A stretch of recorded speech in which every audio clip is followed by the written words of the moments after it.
오늘은 오바다서를 보도록 하겠습니다. 이 오바다서는 21절로 되어 있는 구약에서 가장 짧은 선지서인데요.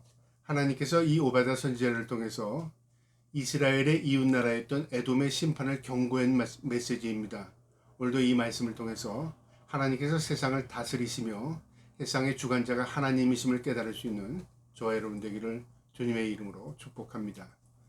1장 1절에 주 여호와께서 에돔에 대하여 이와 같이 말씀하시니라.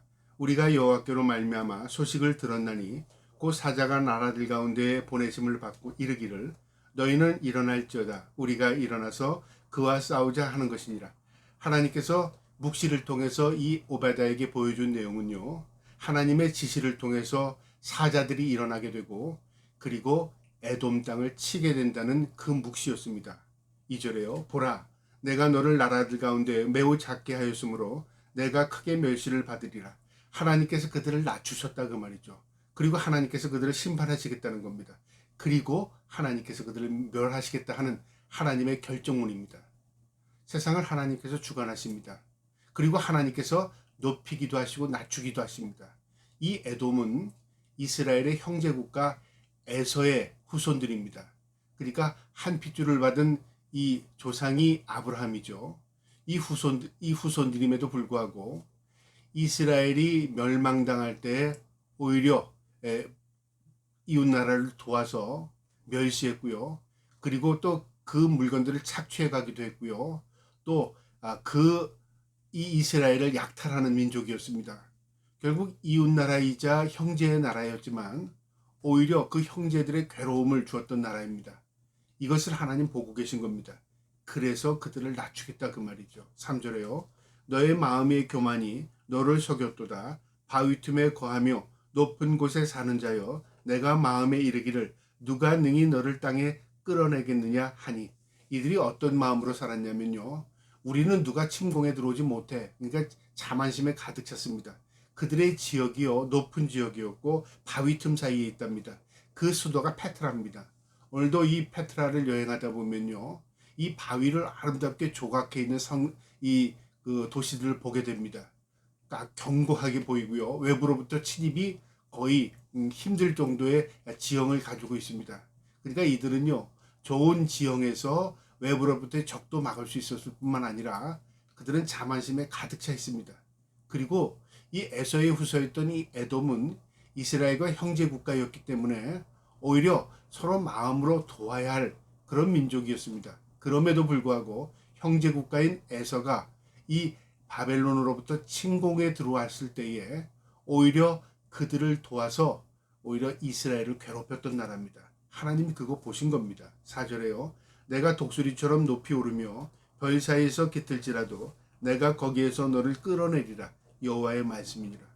너희가 높은 곳에 숨을지라도 너희가 어디에 가든 내가 너희를 끌어내겠다 그 말이죠. 혹시 도둑이 내게 이르렀으며 강도가 밤중에 내게 이르렀을지라도 만족할 만큼 훔치면 그치지 아니하겠느냐? 혹시 포도를 따는 자가 내게 이르렀을지라도 그것을 얼마쯤 남기지 아니하겠느냐? 내가 어찌 그리 망하였는고.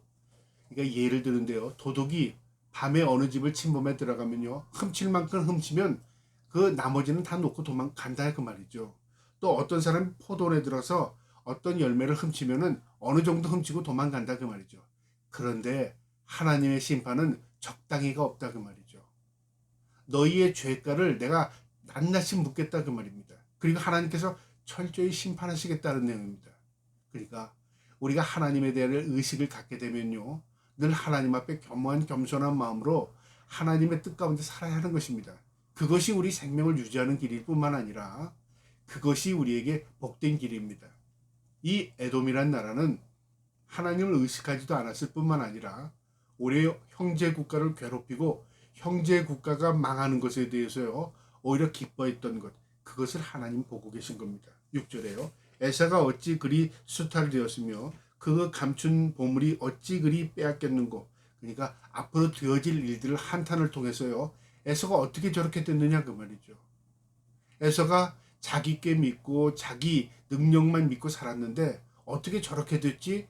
그렇게 될 거라 그 말입니다. 7절에요. 너와 약조한 모든 자들이 다 너를 쫓아 변경에 이르게 하며 너와 화목했던 자들이 너를 속여 이기며 내 먹을 것을 먹는 자들이 내 아래 함정을 파니 내 마음이 지각이 없음이로다.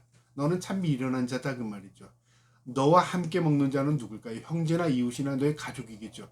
그 가족으로부터 배반을 당하고요. 너와 화목했던 자들, 이웃이겠죠. 그들이 너를 속일 것이고 또 너와 약조를 했던 그러니까는 이방 민족이겠죠. 서로 힘을 합쳐서 외세 침을 막기도 하고 공격하기도 하는 그들이 오히려 너를 쫓아내리라 그 말이죠. 그러니까 믿었던 자들이 오히려 너희를 무시하게 되고 오히려 너를 짓밟게 될 것이다 그 말입니다. 이게 무엇을 의미하냐면요. 하나님은 세상을 움직이시는 분이십니다.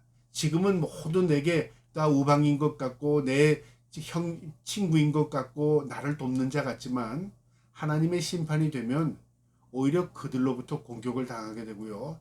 그들로부터 모함이 받게 되고 그들로부터 해를 입게 되는 겁니다. 그러니까 우리가 생각하기에는 저 사람은 영원히 나의 편이라고 생각하지만 하나님의 심판이 임하게 되면요. 그 친구, 그 이웃, 그 가까이 있는 자가 배반해서 나를 괴롭히는 그런 상황이 될 수도 있다 그 말입니다. 역사를 주관하시는 분이 하나님이시다. 그걸 말씀하는 겁니다. 8절에요. 여호와의 말씀이니라. 그날에 내가 에돔에서 지혜 있는 자들을 멸하며 에서의 산에서 지각 있는 자를 멸하지 아니하겠느냐? 지혜 있는 자, 지각 있는 자, 지도자들이고 똑똑하다고 생각하는 자들이고 그리고 식견이 있는 자라고 생각하는 거죠. 아무것도 아니다 그 말이죠. 너희가 생각하는데 지금 이렇게 되니까 이렇게 될 것이라고 추측은 할 수 있을지 모르지만 그것이 그렇게 되는 게 아닙니다. 하나님 허락 없이는 1.1획도 땅에 떨어지면 없고요. 하나님 허락 없이는 공중에 나는 새 한 마리도 또 어떤 것도 땅에 떨어지는 법이 없습니다. 주권자가 하나님이시다 그 말이죠. 9절에 듬이나 내 용사들이 놀랄 것이라 이로 말미암아 에서의 산에 있는 사람은 다 죽임을 당하여 멸절되리라. 하나님의 심판이 임하게 될 것이다 그 말입니다. 그러면서 9절 10절부터는 그들의 죄가 무엇인가를 하나하나 하나님께서 지적해 주시는데요. 원인과 결과가 분명히 있는 겁니다. 이런 결과에는 이런 원인 때문에 결과가 나타나는 거야 그 말이죠. 여러분 죄의 결과는 사망이죠. 마찬가지입니다. 어떤 결과가 임한 것은요. 어떤 과정이 있거나 어떤 원인이 있다 그 말이죠. 그 원인을 지금 하나님 말씀하시는데 한마디로 죄입니다. 10절에요. 내가 내 형제 야곱에게 행한 포악으로 말미암아 부끄러움을 당하고 영원히 멸절되리라. 내 형제 야곱, 에서의 후손이니까 야곱은 이스라엘이죠.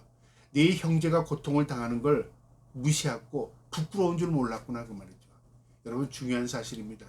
우리에게는요 하나님께서 맺어진 혈육이 있습니다. 형제라고 하기도 하고 자매라고도 합니다. 이거는 혈연 관계입니다. 하나님이 우리에게 맺어준 관계입니다. 그럼 귀하게 여겨야 합니다. 그런데 오히려 그들을 무시하고 그들을 짓밟았다. 하나님이 기억하시는 겁니다. 11절에요. 내가 멀리 섰던 날 곧 이방인이 그의 재물을 빼앗아 가며 외국인이 그의 성문에 들어가서 예루살렘을 얻기 위하여 제비 뽑던 날에 너도 그들 중 한 사람이 같았느니라. 이스라엘이 멸망당할 때 이 이방민족 바벨론 군대가 들어와서 짓밟고 그 다음에 그들을 다 약탈하고 탈취할 때 제비 뽑고 그들을 다 가져갔습니다. 그때 너도 그들 편에서 그들과 함께 있었다 그 말이죠. 하나님 보신 겁니다. 내가 직접적으로 해를 입힌 게 아닐지라도 그들과 함께 동조한 것 하나님 그거 보셨다 그 말이죠. 악행이다 그 말이죠. 우리가 때로는요 직접적인 가해자가 있지만 또 직접적으로 가해를 입히지 않아도 그들과 동조한 것도 같은 죄인입니다. 하나님 그거 모르시는 겁니다. 12절에요. 내가 형제의 날 곧 그 재앙의 날에 방관한 것이 아니며 유다 자손의 패망한 날에 기뻐할 것이 아니며 그 고난의 날에 내가 입에 크게 벌릴 것이 아니며 네가 기뻐할 일이 아니다. 네가 즐거워할 날이 아니야. 그들이 고통을 당하는 건 시간 문제지 너희도 고통이 지금 가까이 온 거야. 그거 알아야 된다 그 말이죠. 그러니까 남의 아픔을 보고 내가 즐거워할 것이 아니라 나도 하나님 앞에 바로 살지 못하면 나도 저럴 수 있겠구나. 그걸 인식해야 된다 그 말입니다. 13절에요. 내 백성이 환난을 당하는 날에 내가 그 성문에 들어가지 아니한 것이며 환난을 당하는 날에 내가 그 고난을 방관하지 아니할 것이며 환난을 당하는 날에 내가 그 재물을 손에 대지 않을 것이며. 무슨 말이냐면요, 그 이스라엘이 환난을 당하고 고통을 당할 때 너희가 동참하지 말았어야 된다 그 말이죠. 손대지 말았어야 된다 그 말이죠. 그들과 이 약탈자들과 함께하지 말았어야 된다 그 말이죠. 안타까움을 하나님께서 말씀하시는 겁니다. 그 결과 때문에 너희도 심판을 받는 거야 그 말이죠. 남의 멸망, 남의 아픔을 우습게 여긴 것, 그것이 오히려 너에게 머리로 돌아간다 그 말입니다. 14절에요. 내 거리에 서서 그 도망하는 자를 막지 않을 것이며 고난의 날에 그 남은 자를 원수에게 넘기지 않았을 것이라. 이 이스라엘이 멸망당할 때 사람들이 도망가는데 그 도망가는 사람을 막아요. 도망가지 못하라. 그래서 적으로부터 잡히거나 죽게 만들고요.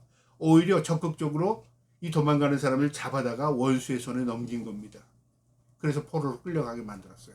하나님 다 보신 겁니다.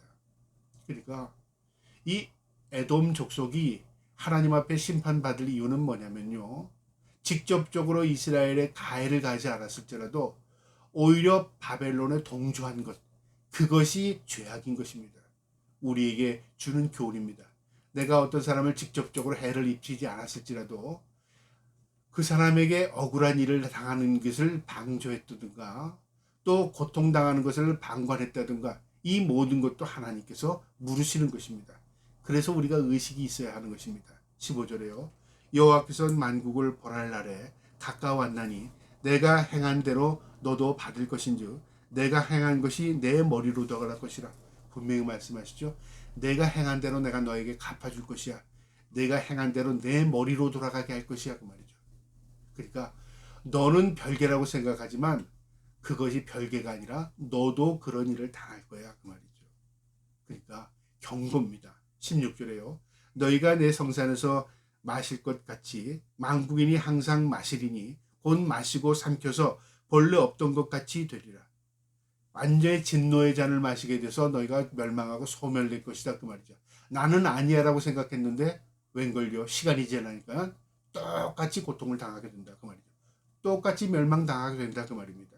17절에 오직 시온산에서 피할 자가 있으리니 그 산의 거룩한 곳이요 야곱 족속은 자기 기업을 누릴 것이며.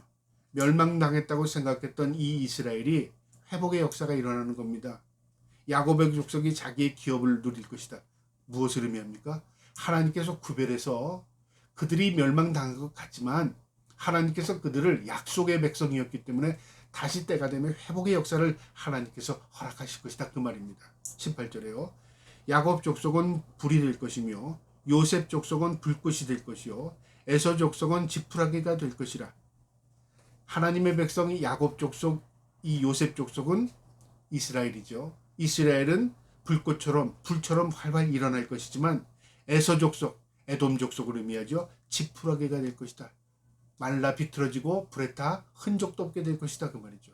그들이 그들 위에 불이 붙어서 그들이 불사를 것인즉 에서 족속에게 남은 자가 없으리니 여호와께서 말씀하셨습니다. 이 에서 족속, 에돔 족속은요, 이스라엘이 멸망한 이후에 5년 후에 그들도 똑같이 짓밟힙니다. 그래서 흩어진 민족이 되고 포로로 잡혀가게 되는데요. 그리고 그 이후에 BC 300년경에 알렉산더로부터요 다시 침공을 받게 됩니다. 그래서 완전히 흩어진 민족이 되고 이제 소수는 이스라엘의 흡수가 되는 민족이 되어버립니다. 그러니까 기억 속에서 사라지는 민족이 되는 거죠. 하나님의 말씀이 일적일에 또 땅에 떨어지고 없이 그대로 성취되었습니다. 19절에요. 그들이 네겝과 에서의 산과 평지와 블레셋을 얻을 것이요 또 그들이 에브라임의 들과 사마리아의 들을 얻을 것이며 베냐민은 길르앗을 얻을 것이며. 그들이 잃었던 땅들을 하나하나 회복한다 그 말이죠. 20절에요. 사로잡혔던 이스라엘의 많은 자손이 가나안 사람에게 속한 이 땅을 사르밧까지 얻을 것이며. 사르밧은 어디냐면요, 서해안 북쪽을 의미합니다. 그러니까 잃었던 땅을 하나하나 회복하게 될 것이다 그 말이죠. 놀랍게도 오늘날 이스라엘이 회복이 되었습니다.